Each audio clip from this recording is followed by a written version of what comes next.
ഹരി ഓം നാരായണ. സർവം ശ്രീകൃഷ്ണാർപ്പണമസ്തു. സൗന്ദര്യലഹരി കർത്രേ സർവമംഗളദായിനേ ശങ്കരാചാര്യവർയായ യതിരാജായ തേ നമഃ. ഹരിശ്രീ ഗണപതയേ നമഃ. അവിഘ്നമസ്തു. ശ്രീ മഹാദേവായ നമഃ. ശ്രീ മഹാദേവ്യൈ നമഃ. ശ്രീ ഗുരുവായൂരപ്പ ശരണം. അവിശ്രാന്തം പത്യുഃ ഗുണഗണകഥാമ്രേഡന ജപാ ജപാ പുഷ്പച്ഛായ തവ ജനനി ജിഹ്വാ ജയതി സാ യദഗ്രാസീനായാഃ സ്ഫടികദൃശദച്ഛവിമയീ സരസ്വത്യാ മൂർത്തിഃ പരിണമതി മാണിക്യവപുഷാ. ജഗജ്ജനനിയായ ലോകനാഥയായ സർവസൗഭാഗ്യദായിനിയായ നിന്തിരുവടി, അവിടുത്തെ ജിഹ്വയിൽ സദാ സരസ്വതീദേവി കുടികൊള്ളുന്നു. ഏതു സമയത്തും എപ്പോഴും നിന്തിരുവടി അവിടുത്തെ പതിയായ ശ്രീ മഹാദേവൻ്റെ ത്രിപുര വിജയാദി ഗുണഗണകഥകൾ പറഞ്ഞുകൊണ്ടേയിരിക്കുന്നു. അങ്ങനെ സദാസമയവും പതിയുടെ നാമം ഉരുവിട്ടുകൊണ്ടേയിരിക്കുന്ന, പതിയുടെ വീരകഥകൾ വർണ്ണിച്ചുകൊണ്ടേയിരിക്കുന്ന നിന്തിരുവടിയുടെ ജിഹ്വ വീണ്ടും വീണ്ടുമുള്ള ഉച്ചാരണമാക്കുന്ന ജപത്തോടും ചെമ്പരത്തിപ്പൂവിൻ്റെ കാന്തി പോലെ കാന്തിയോടു കൂടിയതുമായി ഭവിച്ചിരിക്കുന്നു. നിന്തിരുവടിയുടെ രസനാഗ്രത്തിൽ സദാ സരസ്വതീദേവി കുടികൊള്ളുന്നു എന്ന് പറയുന്നു. സരസ്വതീദേവിയുടെ ശരീരം ശുദ്ധസ്ഫടികം പോലെ നിർമ്മലമാണ്. ആ അതിനിർമ്മലമായ ശരീരം ചെമ്പരത്തിപ്പൂവിൻ്റെ കാന്തി പോലെയുള്ള അവിടുത്തെ രസനയുടെ കാന്തിയേറ്റ് പത്മരാഗം പോലെ ശോഭിക്കുന്നു. ശുദ്ധരക്തവർണമായി വാണീദേവി നിന്തിരുവടിയുടെ രസനാഗ്രത്തിൽ കുടികൊള്ളുന്നു. അവിശ്രാന്തം പത്യുഃ ഗുണഗണകഥാമ്രേഡന ജപാ ജപാ പുഷ്പച്ഛായ തവ ജനനി ജിഹ്വാ ജയതി സാ യദഗ്രാസീനായാഃ സ്ഫടികദൃശദച്ഛവിമയീ സരസ്വത്യാ മൂർത്തിഃ പരിണമതി മാണിക്യവപുഷാ. ശ്ലോകം 65.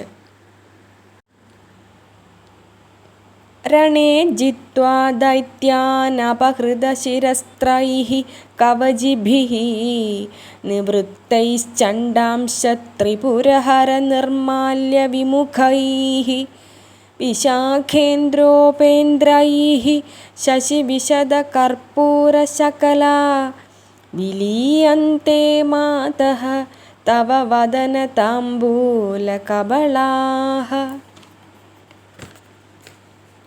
ഇവിടെ അമ്മയുടെ താംബൂല മഹിമയാണ് വർണ്ണിക്കുന്നത്. അല്ലയോ ലോകമാതാവേ, ദേവസേനാപതിയായ അവിടുത്തെ പുത്രനായ ശ്രീ സുബ്രഹ്മണ്യനും ദേവേന്ദ്രനും ശ്രീ മഹാവിഷ്ണുവും ദേവാസുര യുദ്ധത്തിൽ ജയിച്ചു വന്ന് അമ്മയെ വണങ്ങുന്നു.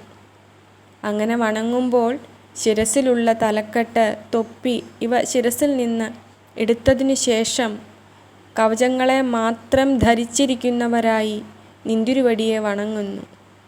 അപ്പോൾ അതിപ്രസന്നയായ നിന്തിരുവടി അവർക്ക് അതിവിശിഷ്ടമായ അമ്മയുടെ താംബൂല കബളങ്ങളെ സമ്മാനിക്കുന്നു. പച്ചക്കർപ്പൂരഖണ്ഡങ്ങളോടുകൂടിയ ആ താംബൂല കബളങ്ങളെ അവർ മുഴുവനും അലിയുന്നതുവരെ ചവച്ചു ഭക്ഷിക്കുന്നു. ഇവർ ശ്രീ മഹാദേവൻ്റെ ശിവോച്ഛിഷ്ട താംബൂല കബളാദികളെ ആഗ്രഹിക്കുന്നില്ല.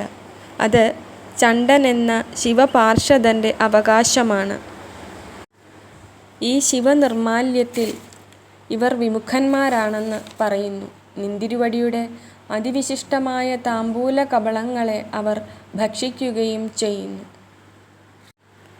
രണേ ജിത്വാ ദൈത്യാനപഹൃതശിരസ്ത്രൈഃ കവചിഭിഃ നിവൃത്തൈശ്ചണ്ഡാംശത്രിപുരഹരനിർമാല്യവിമുഖൈഃ വിശാഖേന്ദ്രോപേന്ദ്രൈः ശശിവിശദകർപ്പൂരശകലാ വിലീയന്തെ മാതഃ തവ വദനതാംബൂലകബളാഃ.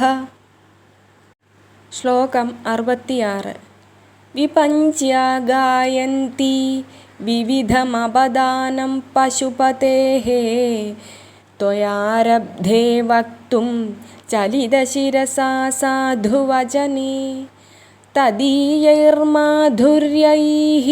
അപലപിതതന്ത്രീകളരവാം നിജാം വീണാം വാണീ നിചുളയതി ചോളേന നിഭൃതം.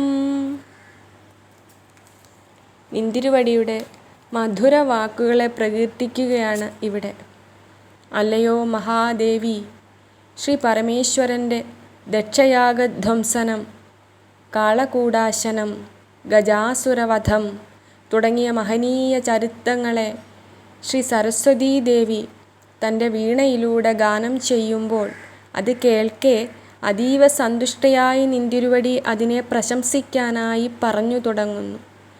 നിന്തിരുവടി പ്രശംസാവചനം പറഞ്ഞു തുടങ്ങുന്ന ആ മാത്രയിൽ തന്നെ നിന്തിരുവടിയുടെ വാക്കിൻ്റെ മാധുര്യ ഗുണത്താൽ താൻ അപഹസിക്കപ്പെടുമോ എന്ന് ഭയന്ന് ശ്രീ വാണീദേവി തൻ്റെ വീണയെ ശബ്ദമില്ലാതെ മൗനമായിരിക്കത്തക്കവണ്ണം മൂടുപടം കൊണ്ട് മൂട്ടുന്നു. ഇത് ലളിതാ സഹസ്രനാമത്തിലും പറയുന്നു. നിജസല്ലാപ മാധുര്യ വിനിർഭത്സിത കച്ചപി എന്ന്. ശ്രീ സരസ്വതീ ദേവിയുടെ വീണയ്ക്ക് കച്ചപി എന്നാണ് പേര്. നിന്തിരുവടിയുടെ സല്ലാപത്തിൻ്റെ മാധുര്യം കച്ചപി എന്നു പേരായ വീണയോട് കലഹിക്കുന്നുവോ എന്ന് സാരം. ശ്രീ മഹാദേവായ നമഃ. ശ്രീ മഹാദേവ്യൈ നമഃ.